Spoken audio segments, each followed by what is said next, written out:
Welcome to Three Witches and a Druid podcast, a Canadian podcast about paganism in today's modern society.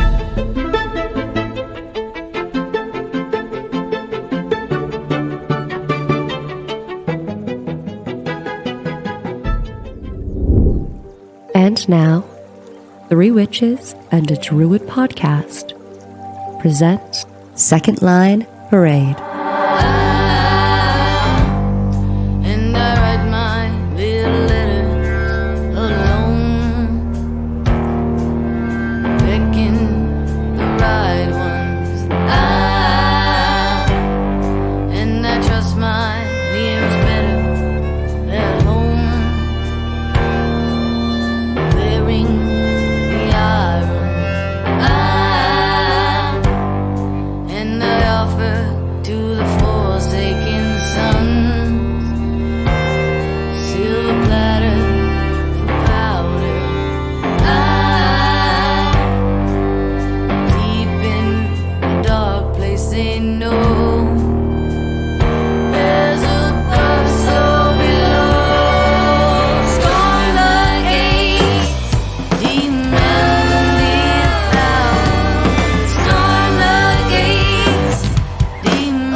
Hello and welcome back to Three Witches and a Druid, where we sit around the table and tonight we're eating Chinese food and we talk about being a pagan in modern times. I am Maeve. And I'm Gwen. And I'm Brian. Tonight, Margot is out with a bit of a stomach bug, so it's just the three of us. Just the three of us. And tonight's topic we're going to discuss is the psychological importance of being a pagan. It's a very long, wordy title. It's psychological importance to each one of us or to society as a whole? I think it's the topic that we're trying to hit upon is the psychological benefits of being a pagan. How does being a pagan affect our mental health? Shall I start big? Yeah, let's go. I might be dead if it wasn't for it. Yeah. There were times in the, about 8 years ago, 8-9 years ago, I might be dead if I wouldn't have had that to lift me up, I guess. Right. To have, to help me through. I'm going to use an analogy here, if I may. I was sitting around, back in last summer, and somebody was saying, I was with some old friends, and one of the spouses of one of these old friends says, oh, religion's just a crutch. And I'm like, so? Me and my big mouth.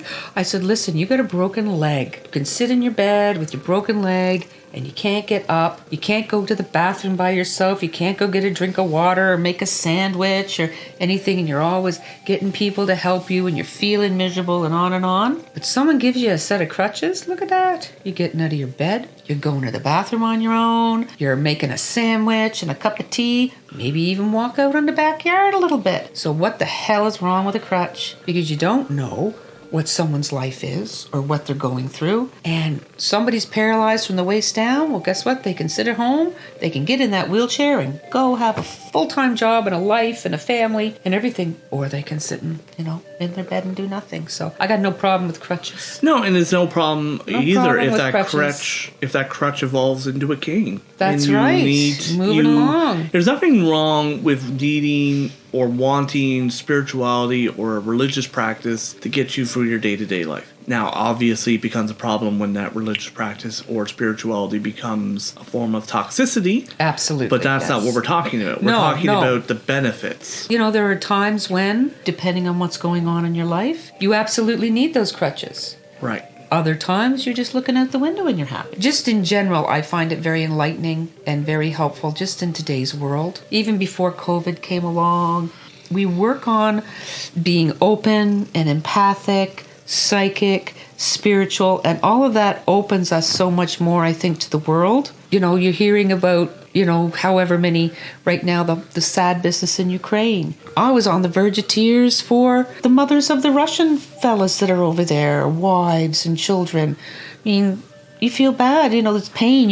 I think as pagans, oftentimes we're more aware of the pain of the world. Well, and that's that's a good point to bring up with Ukraine, is because the entire world is a big flaming pile of shit right now. I don't really see it getting a whole lot better anytime soon. So I don't know if it's, well, if you have absolutely zero spirituality, maybe you don't give a damn. Maybe it's our spirituality that makes us give a damn. But I mean, if you're just a human being in general who isn't a horrible, horrible person, whether you are a stone cold atheist, you're going to feel badly. Yes. And I find just, you know, I do find there's so much comfort in it. There is extra help to be had for myself when you're going through difficult times. Somebody else needs to talk. I'm not sure. Well, That's you my did beginning. start off pretty big. Yeah, I did start off big. Yeah. No, it's like if I couldn't have sat back and known. I mean, yes, I had friends around and I was very fortunate, friends and family. But a lot of that still, you have to find that place inside of yourself to be able to carry on at really, really difficult times. Now, I'm not talking about every day, because every day, you know, paganism makes you joyful to me. Right. And, you know, you can feel those beautiful flowers that are blooming over there in Gwen's living room. That is a fantastic plant.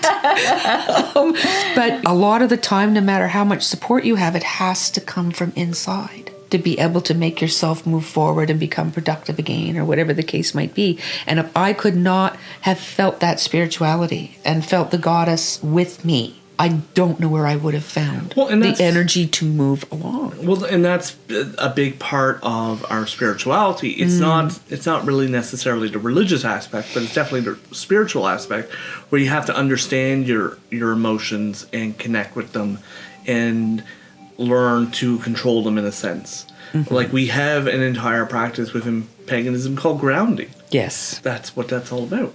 Yeah. If you can't reach that place and get that, you know, you get very, very out of control.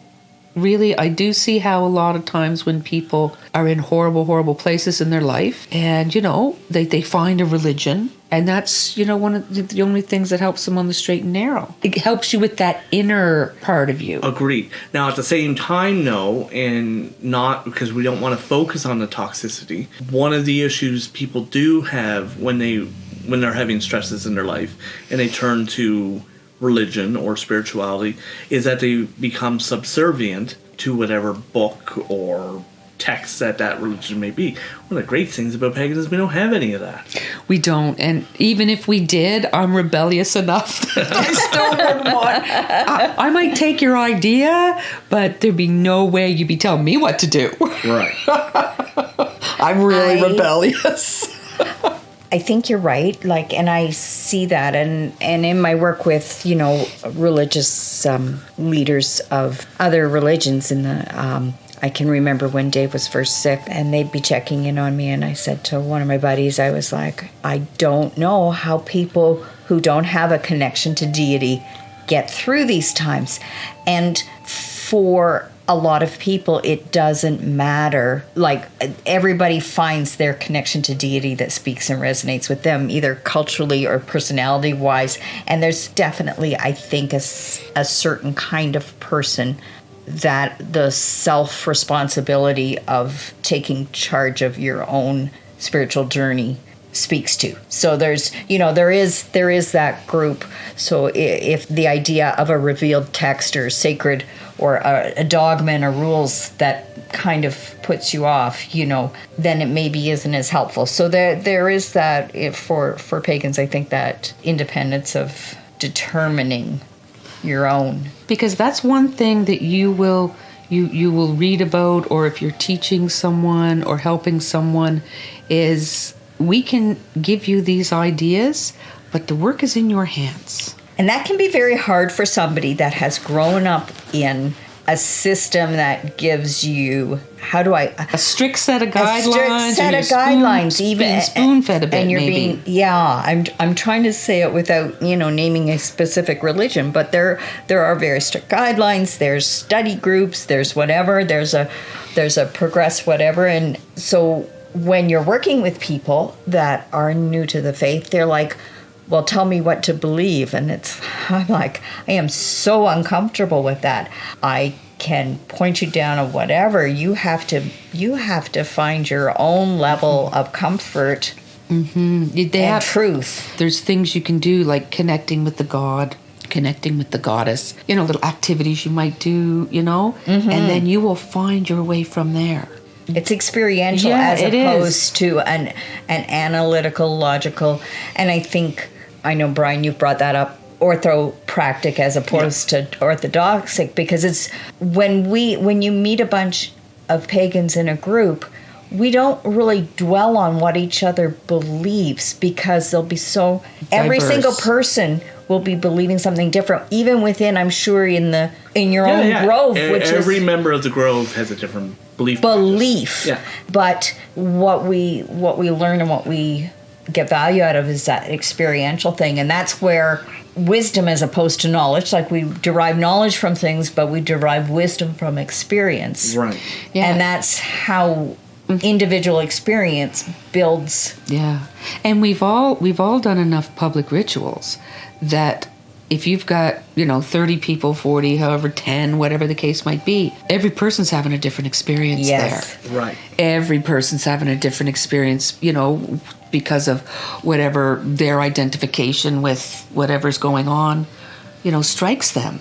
And when you were talking about books and the, dogma and spoon feeding, I have found, there's lots of books, and you were saying, you get, attached to one sort of book and thought. Just about every pagan book I've ever read has given me great ideas, but it's also a springboard to a new idea to keep looking, keep researching, keep trying for the new experience, not necessarily higher and better, just, I never thought of that. Well, why don't I look at it this way and try this? And maybe it works, maybe it doesn't. But every book for me is a springboard for the next seeking of whatever knowledge. And I was watching a thing just recently, and somebody was, it was a little tarot talk. And, I've been trying to figure out how to read the tarot now for like 35 years. And, after 35 years, there's still always something more to learn. Oh, gosh. Yeah. 35 years of actively practicing, and there's always something new. And there's always another thought, and your thoughts evolve. It's kind of like that saying, well, you did the best that you could with the knowledge you had. But then there's always more knowledge. And there's always more ways, and, more ways that can even be more fulfilling. You can spend a lifetime, seeking. Mm-hmm. And I'm very much a seeker. Yeah. And I'm a researcher. I love researching things. It's my big forte. But I do find, just having it some days, and it's like talking to your dog. It's like, all right, goddess, I just got to get this done. Let's go. Please give me the strength. And even just, I think, too, that a lot of it is in difficult times, in the end, knowing you're not alone. Mm-hmm. You know what I mean? If you talk to 99.999% of people who have addictions or terrible, things like that, it's all because of pain. Mm-hmm. Because of pain and terrible things that have happened in their life. And, when they get in that pain, they feel alone, and substances numbs their pain and this and that. But if you can get to that place where you don't feel alone, it helps. Yeah. And religion, I got nothing against Jesus. He was a very cool guy. He was a wonderful teacher and all of that. Some of the stuff done in his name's a little questionable. But, if that's what they want to walk with Jesus, and that helps them every day to be a, more productive or better person, or you don't have to be a valuable member. You don't have to be only judged as of how valuable you are to society. But if that gives them some comfort so they can get through their day without being in agony, that's excellent. That is. And just even if paganism, has taught me to quiet my mind, how to meditate some, how to journey, how to find that spirit family. Your spirit animals, the animals and any other helpers that might be out there. I got a whole handling team. I got a whole team that handles me. I do find that it's helpful. And when I said I'd be dead, I really, usually I'm a pretty good person, but everybody has that super duper low point. Well, yeah. Where you just might, and you don't think you're going to be able to go on. Right. After my mother passed away, I went through a really deep depression. It was after doing a bit of research, I discovered that it's referred to as existential dread. Yep. And all I could think about was my own mortality and my own potential death and what would happen when I died and who would remember. I'm not old, I'm not unhealthy, none of these were actual concerns, but that's all I can think about. Now, while at the same time, after my mother passed away, my dad had been quite sick for a while. And so he was still here, and he lived in PEI. My sister mostly was taking care of him. Unfortunately, he passed away the next year, but that was expected, where my mother wasn't expected. And when my dad passed away, it all went away.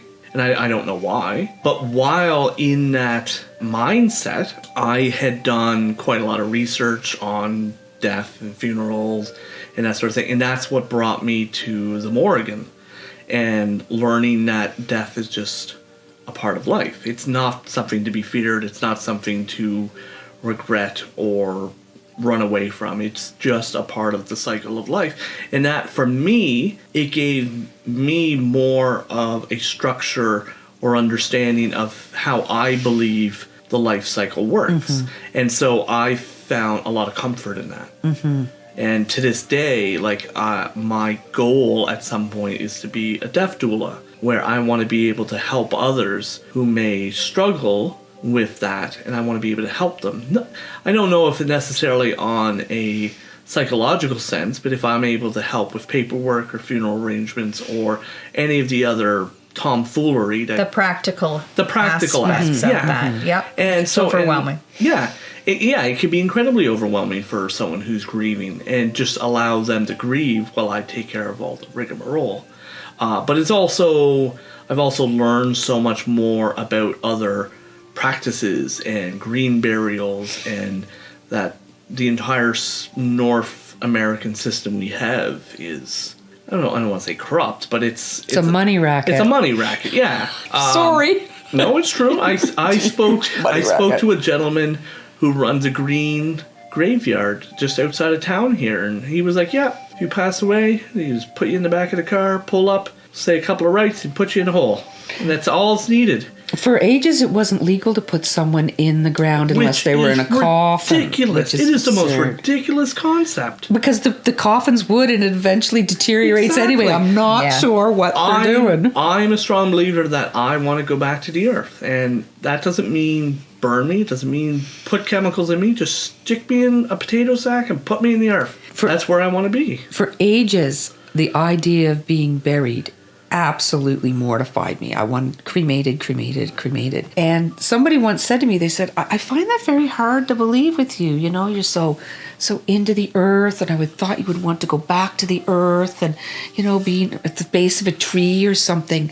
And I finally figured out it wasn't going back to the earth. It was being stuck in that coffin. Yeah. Just don't be in the coffin. And at the time you couldn't. Yeah, but now you can. And, and now I'm like, you know what?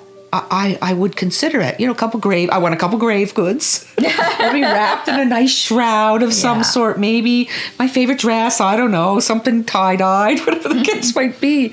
But the idea that I wouldn't have to go in a coffin. Okay, now that I like. Yeah. That I do. But then there's cremation I like the idea of too, because there's so many places in the world I probably won't get to that I'd like to see.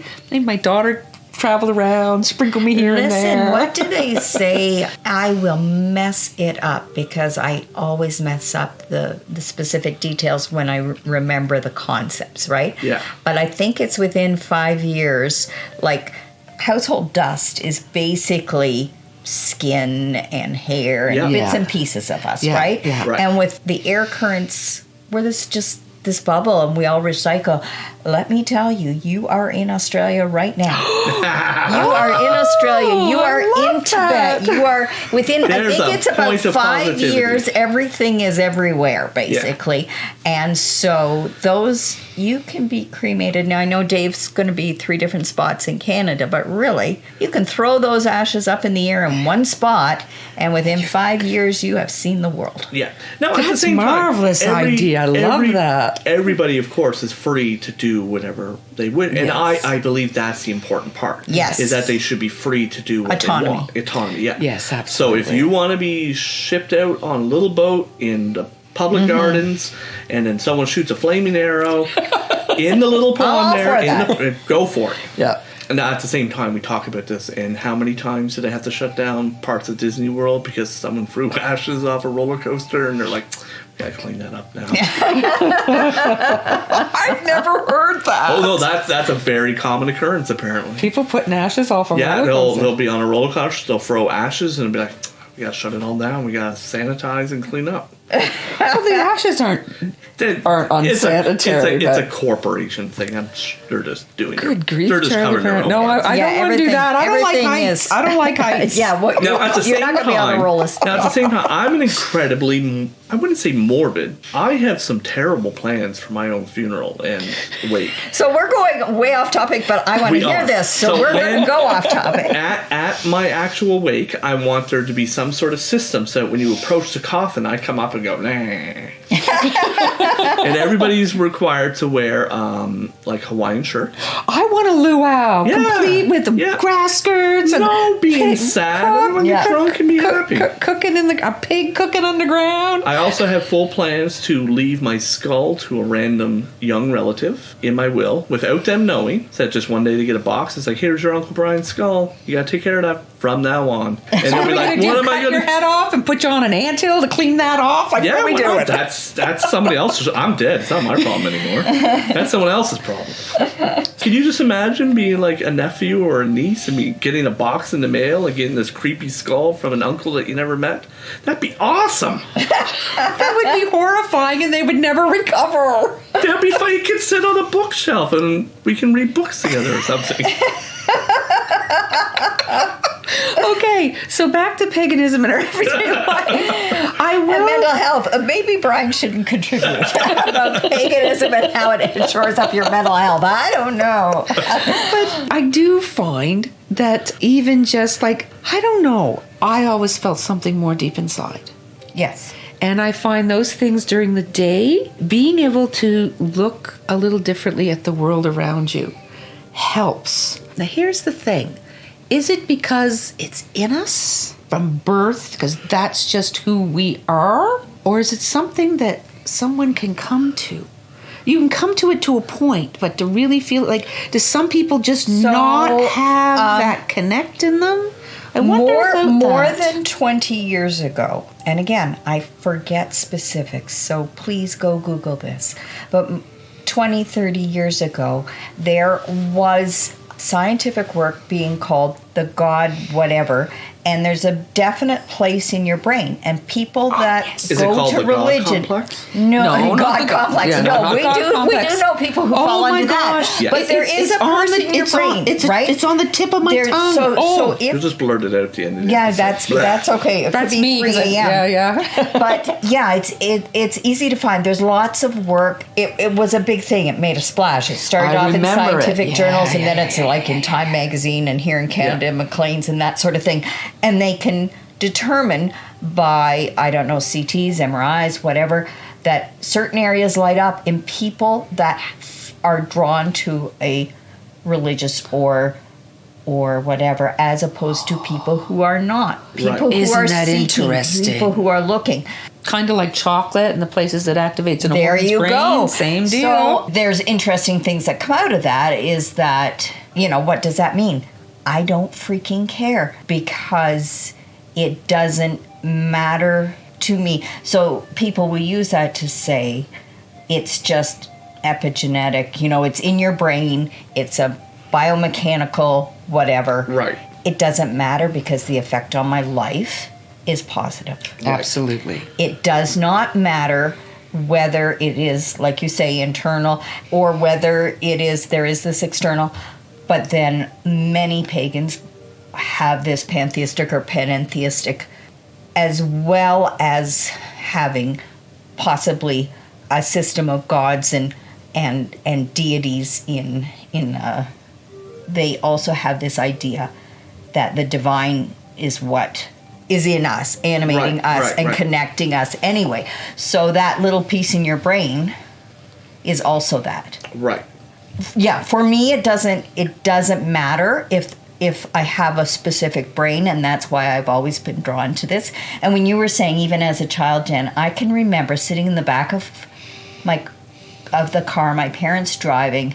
This would have been the late 60s, mid-60s, late 60s. I was a youngish child, and it was a full moon. And I remember this because both of my parents looked over at me and kind of gave me the wide eye and then looked straight ahead. And I was singing a hymn to the moon. Yeah. And I was 6, 7, at the most, maybe 5, 6. And I thought they were giving me the evil eye because I was out of tune, because I am in a very musical family. And, I out of step. I'm not musical. I can't sing. The first thing you went to. Oh my goodness, I'm out of tune. Yeah, I'm out of tune. That's the first thing I went to. I went, oh my gosh, I'm out of tune. I'm 5 or 6, and I'm thinking they're looking at me because I'm out of tune. But much later, and of course, because I hold every criticism in my mind to torture myself with at 3 a.m., I can still remember that look, right? At 3 a.m., I wake up and remember that look that I was out of tune. And my parents, like maybe 10 years ago, said, oh yeah, you were always sort of this priestessy person. You were singing to the moon. You talked to trees in a reverential way, not as a... Yeah. I also ran around and played Robin Hood, but that's something else, But there was that interaction. Can I take this one further? Oh, yeah. Actually, I'm thinking now, the recent direction that my faith has gone over the last 10 years has been about connection and community, which is, I know, very strange to people because I'm so highly introverted, but I really value that community. But with an animistic, trying to take that animistic, abstract belief system and making it real and visceral and acting on it, being experiential with it. In the pandemic, whether people realize it or not, certainly in the very beginning when people were in these strict lockdowns and they were growing gardens and they were getting to know their pets better, and their pets were like, we don't want you to go back to work. Before, they were making real relationships. Right. With animals, with their yard, with their gardens and that sort of thing. I was already on that path of trying to get myself in right relationships. So we have often a vision of, again, in this abstract way that we often look at the world, where, we're an apex predator or something, and it's this pyramid of man being at the top, when really that kind of confers some sort of superiority or importance. But when you realize that the bees really have more importance than you do, that pyramid diagram should be this all-inclusive circle and trying to get into right relationships. So that is the form that my spiritual journey is taking, as I think it was helpful to be on that path of trying to be in right relationship, making community with non-human persons in my neighborhood. I think one of the things the pandemic had done for us, pagans and society in general, is it made everyone slow down. And so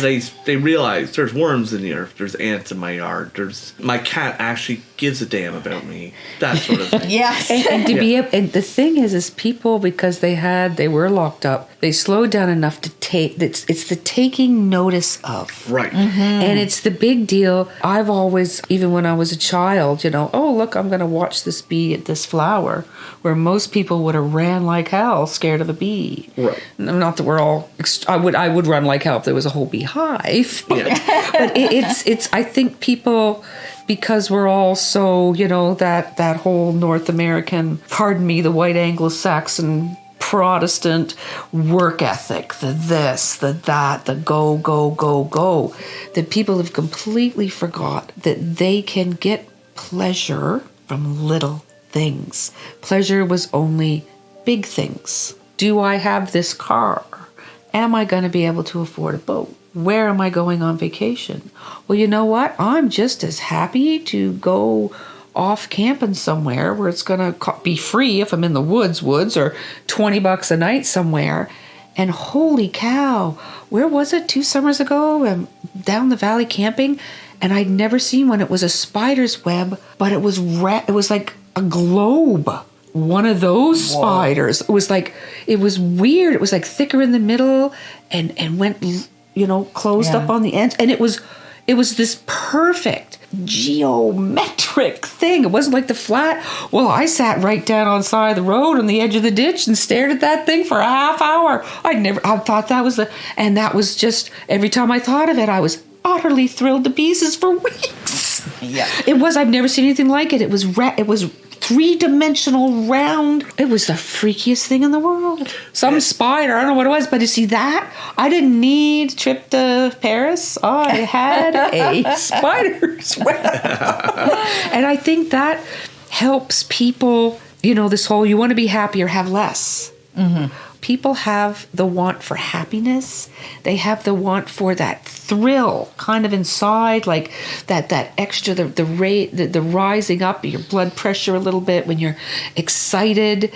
And some people don't know how to find that in simple ways. I think that might summarize when we were talking about paganism in our daily lives. It's, for me, I think seeing those little things and feeling that whole rush of happiness and fulfillment, watching those little things like that, maybe weeks I was elated every time I thought. Simple minds, I suppose, but I find that helps. Being a pagan helps me, like, that tree over there, or that bush, whatever plant you've got. Yeah, my bougainvillea. Is that what it's called? That I would be so thrilled with that like just sitting here, I'm as happy as anything just looking at that. I'm one of I notice things, and I was with this little walk, and I've had people say this before. I was with the walking group with your neighbor here and all this, and I said, "Oh my gosh, everyone, look at that!" It was this huge monstrous, like one of those birch trees you don't see that are like this big around, and they all stopped and went, "Huh?" And they looked,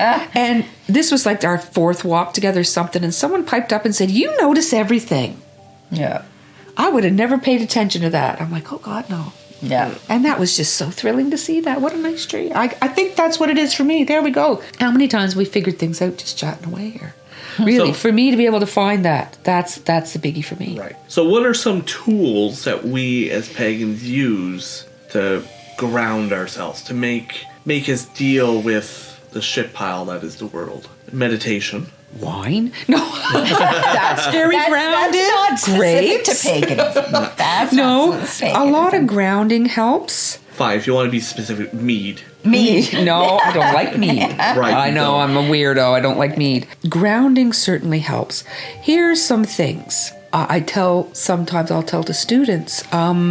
If it's winter and you can see a little bit of icicle, watch that ice melt. Mm-hmm. Watch it drip. It's back to the noticing the little things. Little things, because then you get that sense of wonder. It anchors you into that. It does. It creates wonder, but it also it shows you your place in the... That's right. You're part of this. Look at a spider's web. I know this sounds incredible. It's the simplest thing in the world. Watch the clouds go by. Yeah. Pay attention to the leaves blowing. Another thing, too, is animals. Mm-hmm. If you can be around animals. Yep. Children.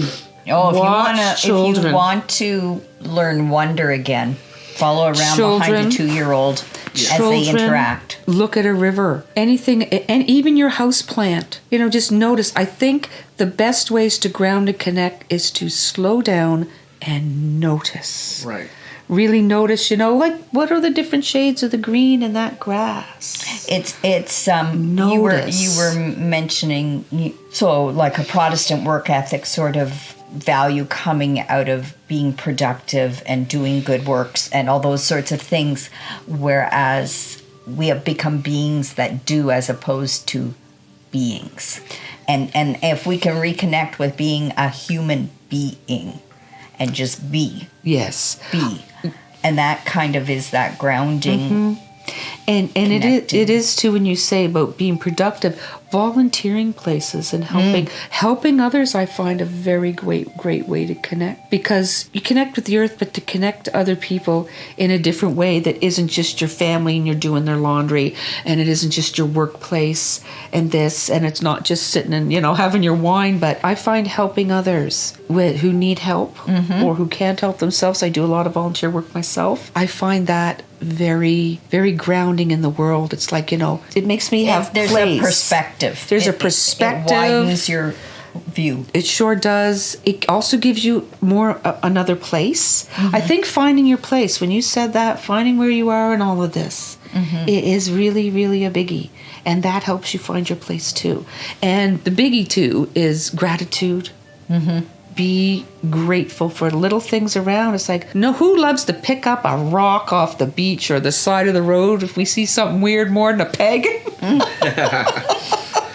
Look, I see your pile of rocks over there, one of them. Oh my gosh, one of the many. You really should pay attention to that. Animals, things around you, and it can be in your house.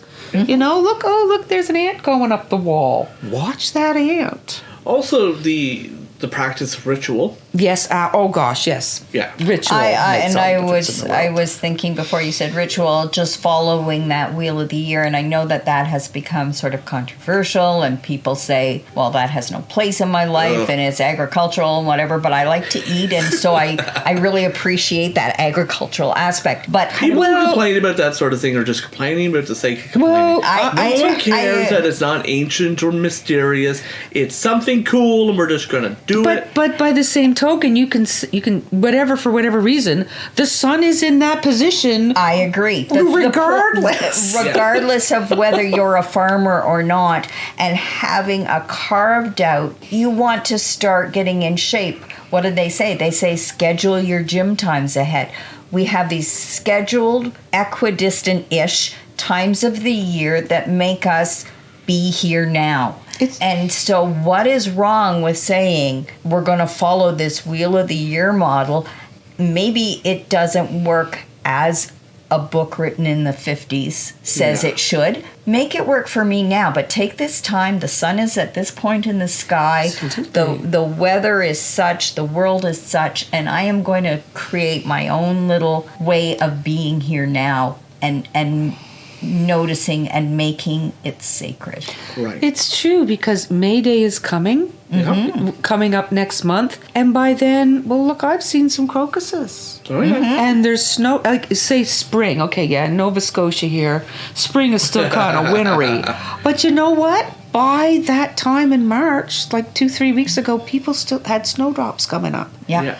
So how can you say? I really do, because it is the light and all of that. It's like, oh, when the light changes. It's like, you can't deny that. It doesn't matter if you're a farmer or not. And, oh, look, it's May Day and it's getting warmer. And, oh, look, it's summer solstice and we've got flowers everywhere. Like, yeah, why can't we be happy about that? Yeah. I think that's a case of not noticing, maybe, like you should. Yeah. We do the not difference of being on the earth and of the earth or something. Right, yes. A maiden female does not chase down a deer and kill it in this modern day and age. Right? Technically at May Day it could happen. But, that doesn't... And I mean, in Nova Scotia, you're not going to want to be shagging outside in the woods in the cold. Yeah, tick. The ticks are awake by then. That's right. But it's the point that... Well, maybe one evening it will be warm enough for me to be making out outside with someone, I do not live, on a farm, but the sun is still moving around. But it's almost more important for people in urban centers to... Well, also because if you have work, and it doesn't have to be agriculture, you could be working, you could be fishing, you could be doing so many things and be interacting with your natural environment. But if you're not, it almost makes that wheel of the year is more valuable. Right. You're at a desk job. You're at the desk inside. job. Maybe you don't even have a window, for heaven's sakes. Again connects you to your greater community. Right. How do you create right relationship with the other beings on this planet, Right. and other human beings on this planet? Yeah.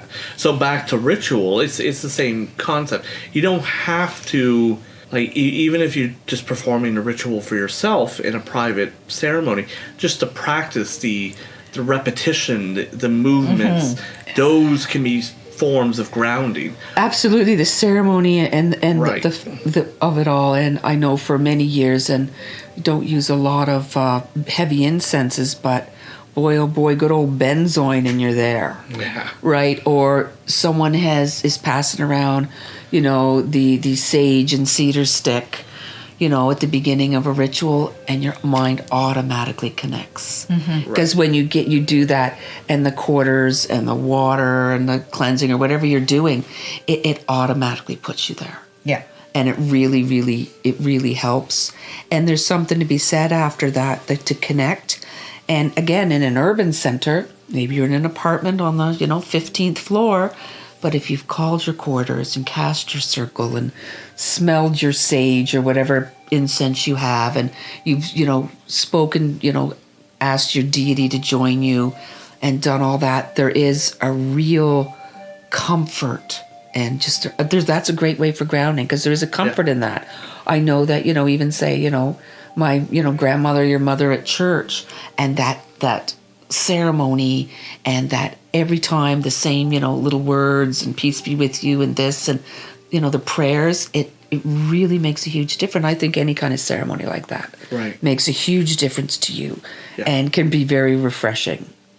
Even if it's just light a candle, take a few breaths and say a prayer or two, that's a way to connect and to ground. Oh, was it? I was talking with some friends, and I said, I wouldn't mind if I had the time or the money, I could afford it, to go stay in a convent or a temple or something somewhere in a mountain, and in Ecuador or something for a year under a vow of silence. And someone said, you go silent for a year? I said, I think it would be a great challenge. And not only that, if you never be quiet, you'll never hear the voice of God. Yeah. You'll never hear the voice of the God. I'm saying God in the loose way, the voice of the goddess, because you have to be quiet sometimes. Now, I'm not saying you can't drum and dance around naked. Sometimes dancing around naked is very freeing. That's a biggie for me. Anybody out there who gets a chance, skinny dipping is the way. You will never feel more connected to nature and more connected to yourself and the water around you and all of it than skinny dipping. I recommend it to do it as often as you can. That's my biggie. Yeah, find a place and skinny dip. You never feel better. That's the wonderful thing. Well, this has been an interesting evening and so many interesting thoughts, and we stayed on topic sort of, and as well as we normally do. Well, we realize so many wonderful things. I'd like to thank you all for being with us here, and if you have any comments or questions, you can certainly contact us through Facebook, and you can always give us a 4 or 5 stars. 4 or 5 stars or thumbs up. Do we do that? I had no idea. Anyway, and thank you very much to our lovely editor and everyone. If you want to support us, we have a Patreon page. We do have a Patreon where we page. do eventually feed our editor coffees. It's always nice when she's caffeinated. Yep. We're very grateful to her. 3 Witches and a Druid podcast would like to take a moment to thank our amazing Patreon supporters. Today, we shout out to Danny, Tania, Sarah, Laure, Kay, Linda, Jennifer, and our newest Patreons, Highland Horde and Larry. Without your generous support and contributions, we couldn't bring you this magical content, and we thank you for listening. I'd like to say thank you to everyone, and until next time, merry meet, Merry part. and merry meet again. Blessed be. This has been 3 Witches and a Druid podcast. Thanks for listening.